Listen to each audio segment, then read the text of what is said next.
পাঠিয়েছেন।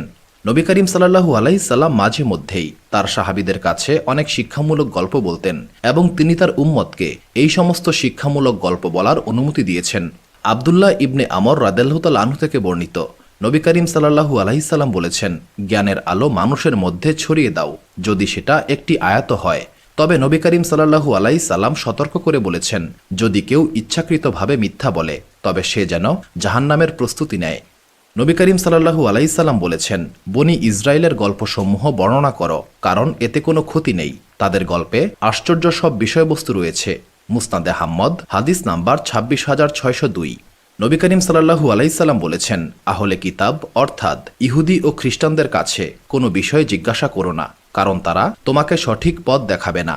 এমনও হতে পারে তাদের মাধ্যমে তুমি সত্যকে অস্বীকার করবে এবং মিথ্যাকে বিশ্বাস করবে। সহি বুখারী হাদিস নাম্বার ৭৩৬৩, সহি মুসলিম হাদিস নাম্বার ৩০০৪। এই হাদিসের মাধ্যমে এটা প্রমাণিত হয় যে ইহুদি ও খ্রিস্টানদের কাছে কোনো বিষয়ে জিজ্ঞাসা করা বা তাদের গল্প গ্রহণ করার সময় সতর্ক থাকতে হবে। তাদের মাঝে এমন অনেক গল্প প্রচলিত রয়েছে যা ইসলামী আকিদার সঙ্গে সম্পূর্ণ সাংঘর্ষিক। এই ব্যাপারে আমাদের সতর্ক থাকতে হবে। হে সম্মানিত মুসলিমগণ, মহান আল্লাহ তাআলা আমাদের সঠিক পথের জ্ঞান দান করেছেন, তাই আমাদের উচিত আহলে কিতাবের গল্প গ্রহণ করার সময় সতর্ক থাকা এবং শুধুমাত্র সেই গল্পগুলি গ্রহণ করা যা ইসলামী আকিদার সঙ্গে সামঞ্জস্যপূর্ণ।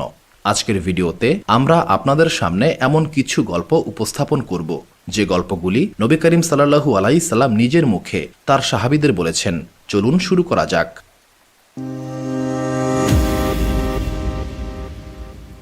কোনো মুসলিম যতই সৎকর্ম করুক না কেন তাকে জান্নাতি হিসেবে ঘোষণা দেওয়া যাবে না। অনুরূপভাবে কোনো মুসলিম যতই খারাপ কাজ করুক না কেন তাকে জাহান্নামী বলা যাবে না, কারণ কাউকে জান্নাতি বা জাহান্নামী সাব্যস্ত করার ক্ষমতা একমাত্র মহান আল্লাহ তাআলার। কাউকে জাহান্নামী সাব্যস্ত করার শাস্তি কতটা ভয়াবহ হতে পারে, এই গল্পটি তার উৎকৃষ্ট উদাহরণ। আবু হুরায়রা রাদিয়াল্লাহু তাআলা আনহু থেকে বর্ণিত, নবী করিম সাল্লাল্লাহু আলাইহি সাল্লাম বলেছেন, বনি ইসরায়েলের সময়ে দুইজন ব্যক্তি ছিলেন। এই দুইজনের মধ্যে একজন নিয়মিত গুনাহে লিপ্ত হতো এবং অন্যজন সর্বদা ইবাদত এবং ভালো কাজে লিপ্ত থাকত। ইবাদতকারী ব্যক্তি যখনই পাপী ব্যক্তিকে গুনাহ করতে দেখত তখনই সে গুনাহকারীকে সতর্ক করে বলতো, তুমি এই গুনাহ থেকে বিরত থাকো। একদিন ইবাদতকারী ব্যক্তি আবারও গুনাহকারী ব্যক্তিকে গুনাহ করতে দেখে বলল, তুমি এই গুনাহ বন্ধ করো। এবার পাপী ব্যক্তি ইবাদতকারী ব্যক্তিকে উদ্দেশ্য করে বলল, আমাকে আমার রবের উপর ছেড়ে দাও। তুমি কেন আমাকে পাহারা দিচ্ছ? আমার রব তো তোমাকে আমার পাহারাদার হিসেবে নিয়োগ করে নাই। তখন ইবাদতকারী ব্যক্তি ক্রোধান্বিত কণ্ঠে বলল, মহান আল্লাহ তাআলার কসম, মহান আল্লাহ তাআলা তোমাকে কখনোই ক্ষমা করবেন না। তুমি কখনোই জান্নাতে প্রবেশ করতে পারবে না। কিছুদিন পর এই দুইজন ব্যক্তি ইন্তেকাল করল এবং তাদেরকে মহান আল্লাহ তাআলার দরবারে উপস্থিত করা হলো। মহান আল্লাহ তাআলা প্রথমে ইবাদতকারী ব্যক্তিকে বললেন, আমার সম্পর্কে তোমার ধারণা কতটুকু? তুমি কি আমার উপর ক্ষমতাবান ছিলে? অর্থাৎ মহান আল্লাহ তাআলা তাকে জিজ্ঞাসা করলেন যে কে ক্ষমা পাবে আর কে পাবে না, সেই ক্ষমতা একমাত্র আল্লাহ তাআলার কাছেই রয়েছে।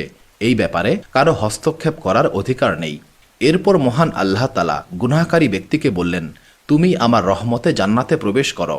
অর্থাৎ মহান আল্লাহ তাআলা তার অসীম রহমতে সেই গুনাহকারী ব্যক্তিকে ক্ষমা করে দিলেন এবং তাকে জান্নাতে প্রবেশের অনুমতি দিলেন। অন্যদিকে ইবাদতকারী ব্যক্তির ব্যাপারে মহান আল্লাহ তাআলা বললেন, তোমরা একে জাহান্নামে নিক্ষেপ করো, কারণ সে মহান আল্লাহ তাআলার রহমত এবং ক্ষমার সীমা সম্পর্কে অহংকার করেছিল এবং গুনাহকারী ব্যক্তির জন্য মহান আল্লাহ তাআলার ক্ষমাকে অস্বীকার করেছিল। এই ঘটনাটি বর্ণনা করে আবু হুরায়রা রাদিয়াল্লাহু তাআলা আনহু বললেন, সেই মহান সত্তার কসম যার হাতে আমার জীবন, ইবাদতকারী ব্যক্তি এমন এক উক্তি করেছিল যার ফলে তার দুনিয়া এবং আখেরাত সবকিছুই বরবাদ হয়ে গেল। সুনানে আবু দাউদ হাদিস নাম্বার ৪৯০১, সহিহুল জামে হাদিস নাম্বার ৪৪৫৫। নাসিরুদ্দিন আলবানী এই হাদিসের সনদকে সহি বলেছেন। বনি ইসরায়েলের মধ্যে একজন খারাপ চরিত্রের মহিলা বাস করতেন। তিনি দেহ ব্যবসার সঙ্গে জড়িত ছিলেন। তার এই পেশার কারণে সমাজে তিনি অত্যন্ত নিন্দিত এবং পাপিষ্ঠা হিসেবে পরিচিত ছিলেন। একদিন তিনি রাস্তা দিয়ে হেঁটে যাচ্ছিলেন। তখন তিনি দেখতে পেলেন একটি কুকুর প্রচণ্ড পিপাসায় কষ্ট পাচ্ছে। কুকুরটি এতই পিপাসার্ত ছিল যে মরুভূমির উত্তপ্ত বালুর উপর শুয়ে হাঁপাচ্ছিল এবং তার জিহ্বা বের করে শ্বাস নিচ্ছিল। উক্ত মহিলা এই দৃশ্য দেখে মর্মাহত হয়েছিলেন। তিনি ভাবলেন, এই কুকুর মহান আল্লাহ তাআলার সৃষ্টি এবং সে পিপাসায় কষ্ট পাচ্ছে। তিনি তার হৃদয়ে দয়া অনুভব করলেন এবং সিদ্ধান্ত নিলেন তিনি এই কুকুরটিকে পানি পান করাবেন। তিনি তার জুতার সাহায্যে একটি কূপ থেকে পানি তুলে কুকুরটিকে পান করালেন। এই সহজ কাজের মাধ্যমে তিনি কুকুরের জীবন বাঁচিয়ে দিলেন এবং কুকুরের প্রতি দয়া ও করুণা প্রদর্শন করলেন। কুকুরের প্রাণ রক্ষা করার জন্য মহান আল্লাহ তাআলা উক্ত মহিলাকে ক্ষমা করে দিলেন এবং তাকে জান্নাত দান করলেন। সুবহানাল্লাহ। সহিহ বুখারী হাদিস নাম্বার 3467 এবং সহিহ মুসলিম হাদিস নাম্বার 2245। এই গল্প থেকে আমরা শিখতে পারি মহান আল্লাহ তাআলার কাছে ছোট্ট নেক আমলও খুব মূল্যবান। এমনকি একটি তুচ্ছ পশুর প্রতি দয়া দেখানো মহান আল্লাহ তাআলার কাছে গ্রহণযোগ্য এবং এর জন্য তিনি বড় পুরস্কার দান করতে পারেন। আবু হুরায়রা রাদিয়াল্লাহু তাআলা আনহু থেকে বর্ণিত, নবী করিম সাল্লাল্লাহু আলাইহি সাল্লাম বলেছেন, বনি ইসরায়েলের মাঝে 3 জন ব্যক্তি ছিল। একজন ছিল কুষ্ঠরোগী, একজন ছিল টেকো এবং বাকি একজন ছিল অন্ধ। মহান আল্লাহ তাআলা তাদেরকে পরীক্ষা করতে চাইলেন এবং তাদের কাছে একজন ফেরেশতাকে পাঠালেন। উক্ত ফেরেশতা কুষ্ঠরোগীর কাছে গিয়ে বললেন, তোমার সবচেয়ে পছন্দের জিনিস কোনটি? কুষ্ঠরোগী বলল, আমাকে আমার চামড়ার কারণে মানুষ ঘৃণা করে। আমি এই রোগ থেকে মুক্ত হতে চাই এবং আমার শরীরে সুন্দর চামড়া চাই। তখন ফেরেশতা কুষ্ঠরোগীর শরীরে হাত বুলিয়ে দিলেন। এর ফলে সে সুস্থ হয়ে গেল এবং সুন্দর চামড়ার অধিকারী হল। এরপর ফেরেশতা আবারও বললেন, কেমন সম্পদ তুমি পছন্দ করো? সে বলল, উট অথবা গরু। তখন ফেরেশতা তাকে একটি 10 মাসের গর্ভবতী উটনি উপহার দিলেন এবং বললেন, মহান আল্লাহ তাআলা তোমার এই সম্পদে বরকত দিন। তারপর ফেরেশতা টেকো ব্যক্তির কাছে উপস্থিত হয়ে বললেন, তোমার সবচেয়ে পছন্দের জিনিস কোনটি? টেকো ব্যক্তি বলল, এই টাকের কারণে মানুষ আমাকে ঘৃণা করে। আমি এই টাক থেকে মুক্তি চাই এবং সুন্দর চুল চাই। তখন ফেরেশতা টেকো ব্যক্তির মাথায় হাত বুলিয়ে দিলেন এবং টেকো ব্যক্তির টাক ভালো হয়ে গেল এবং তার মাথায় খুব সুন্দর চুল গজিয়ে গেল। এবার ফেরেশতা বললেন, তুমি কেমন সম্পদ পছন্দ করো? টেকো ব্যক্তি উত্তর দিল, আমি গরু পছন্দ করব। এরপর ফেরেশতা টেকো ব্যক্তিকে একটি গর্ভবতী গাভী দিয়ে বললেন, মহান আল্লাহ তাআলা তোমার এই সম্পদে বরকত দিন।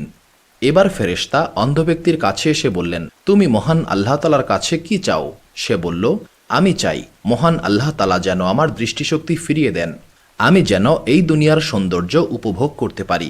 ফেরেশতা তখন অন্ধ ব্যক্তির চোখে হাত বুলিয়ে দিলেন। অন্ধ ব্যক্তি দৃষ্টি ফিরে পেল। এবার ফেরেশতা বললেন, তুমি কেমন সম্পদ চাও? অন্ধ ব্যক্তি বলল, আমি ছাগল চাই। ফেরেশতা তখন অন্ধ ব্যক্তিকে এমন ছাগি উপহার দিলেন যে ছাগি অধিক পরিমাণে বাচ্চা প্রসব করে। এরপর উট, গাভী এবং ছাগলের বাচ্চা হলো এবং উক্ত 3 ব্যক্তি প্রচুর পরিমাণে উট, গরু এবং ছাগলের মালিক হলো। এরপর একদিন সেই ফেরেশতা মানুষের বেশে কুষ্ঠরোগীর কাছে উপস্থিত হয়ে বললেন, আমি খুবই দরিদ্র একজন মানুষ, আমি আমার সমস্ত সম্পদ হারিয়েছি। আজ মহান আল্লাহ তাআলা ব্যতীত এমন কেউ নেই যার সাহায্যে আমি গন্তব্যে পৌঁছাতে পারি। মহান আল্লাহ তাআলা তোমাকে সুন্দর রং, সুন্দর ত্বক এবং সম্পদ দান করেছেন। মহান আল্লাহ তাআলার সেই দান থেকে আমাকে একটি উট দাও যাতে আমি আমার গন্তব্যে পৌঁছাতে পারি। এরপর ফেরেশতা আরও বললেন, আমি তোমাকে চিনতে পেরেছি, তুমি একজন কুষ্ঠরোগী ছিলে। মানুষেরা তোমাকে ঘৃণা করত, তুমি নিঃস্ব ছিলে। মহান আল্লাহ তাআলা তোমাকে এই সমস্ত সম্পদ দান করেছেন। তখন কুষ্ঠরোগী অহংকারী কণ্ঠে বলল, আমার এই সমস্ত সম্পদ আমি আমার পূর্বপুরুষদের নিকট থেকে পেয়েছি। তখন ফেরেশতা বললেন, তুমি যদি মিথ্যাবাদী হও তবে মহান আল্লাহ তাআলা যেন তোমাকে আবারও আগের মতো করে দেন। এরপর ফেরেশতা টেকো ব্যক্তির কাছে মানুষের রূপে উপস্থিত হয়ে কুষ্ঠরোগীকে যা বলেছিলেন সেটাই বললেন। টেকো ব্যক্তিও অহংকারী কণ্ঠে বলল, এই সম্পদ আমি আমার পূর্বপুরুষদের দ্বারা প্রাপ্ত হয়েছি। ফেরেশতা তখন টেকো ব্যক্তিকে বললেন, তুমি যদি মিথ্যাবাদী হয়ে থাকো তবে মহান আল্লাহ তাআলা যেন তোমাকে আবার আগের মতো করে দেন। এরপর ফেরেশতা অন্ধ ব্যক্তির কাছে মানুষের রূপে উপস্থিত হয়ে বললেন, আমি একজন দরিদ্র ব্যক্তি, একটি সফরে আমার সমস্ত সম্পদ শেষ হয়ে গেছে। আমি যাতে আমার গন্তব্যে পৌঁছতে পারি সেই জন্য মহান আল্লাহ তাআলার নামে আমাকে একটি ছাগল দাও। মহান আল্লাহ তাআলা তোমাকে দৃষ্টি ফিরিয়ে দিয়েছেন। তখন অন্ধ লোকটি বলল, আমি সত্যিই অন্ধ ছিলাম। মহান আল্লাহ তাআলা তার অসীম করুণার মাধ্যমে আমাকে দৃষ্টিশক্তি দিয়েছেন। তুমি তোমার ইচ্ছামতো ছাগল নিয়ে যাও। এই সমস্ত ছাগল মহান আল্লাহ তাআলার অসীম নিয়ামত। মহান আল্লাহ তাআলার কসম, তুমি আমার সমস্ত ছাগল নিয়ে গেলেও আমি মন খারাপ করব না। তখন ফেরেশতা বললেন, তোমার এই সম্পদে মহান আল্লাহ তাআলা বরকত দিন। মহান আল্লাহ তাআলা তোমাদের পরীক্ষা করেছেন। মহান আল্লাহ তাআলা তোমার উপর সন্তুষ্ট হয়েছেন এবং তোমার অপর দুই